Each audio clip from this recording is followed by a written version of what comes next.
This clip is brought to you by SaveWithConrad.com.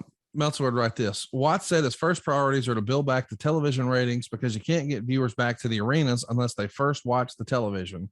Concentrate in particular on rebuilding attendance at the Omni and put together a product in which the credibility and believability holds up as a total contrast to the WWF.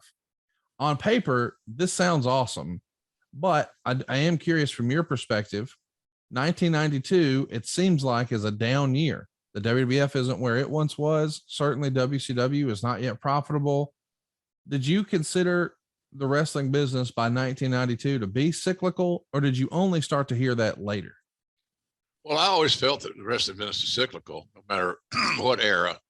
It depends on who's hot, what angles get over, the storylines that you're developing, catch on fire and create that lasting interest.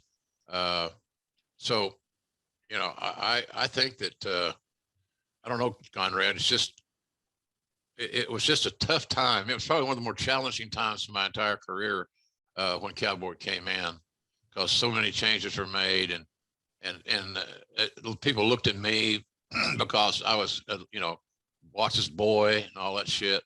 And so a lot of his runoff, shall we say, run over, whatever, I got part of the blame for it because I was Watts' guy, which I wouldn't make any of those decisions. But instead of confronting him and conversing with Bill, you know, I'd get a little of that side note stuff, and I just challenge guys. You got the balls to talk to me this way, which is fine. I don't care, but you're not going to get your problem solved. Do you really want your problem solved, or do you want to just bitch about it? Right.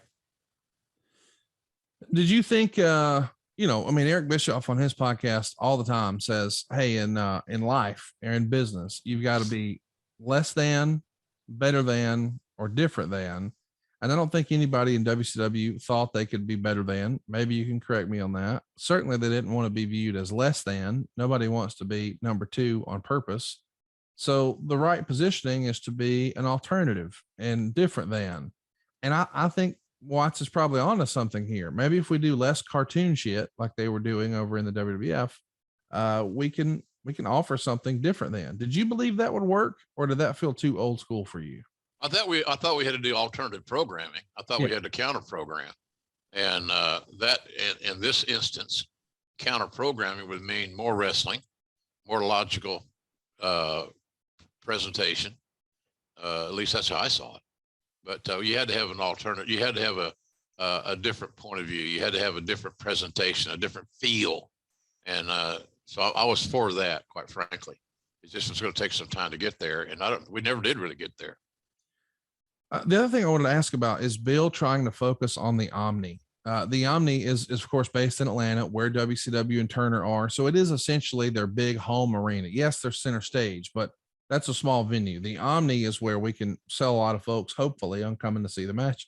And for years and years, people have talked about how Vince McMahon and his father and just the whole McMahon family viewed the Garden as the home of WWE. It was their special building. And once upon a time, Watts had the Superdome for his big shows, and the Crockett's had Greensboro for their big shows.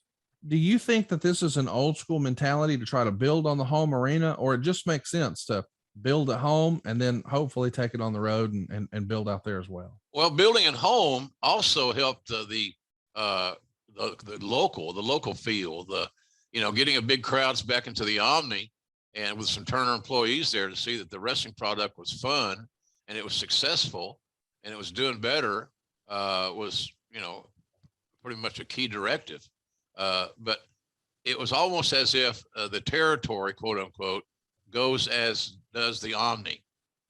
No different than the Garden, no different than the Kiel Auditorium in St. Louis. All these territories had their city, that if that city was profitable and drawing, that usually meant that the territory was in pretty good shape and going in the right direction. So that was kind of the situation there to me was, they just want to take care of the home base, want to have some success with the locals, and some of the decision makers in Turner could see that things were not a lost cause, that there was hope. So I think that was kind of the main thing there. But as the Omni went, so normally did the wrestling on TVS. Hey, it's Conrad Thompson. Thanks for checking out the podcast here on YouTube. Be sure to hit the subscribe button and the notifications bell so you get a notice anytime we upload some new content. And go save yourself some money right now. If you're in a 30-year loan or you have credit card debt, it's not a matter of if I can save you money. It's a matter of how much. Find out right now for free at SaveWithConrad.com.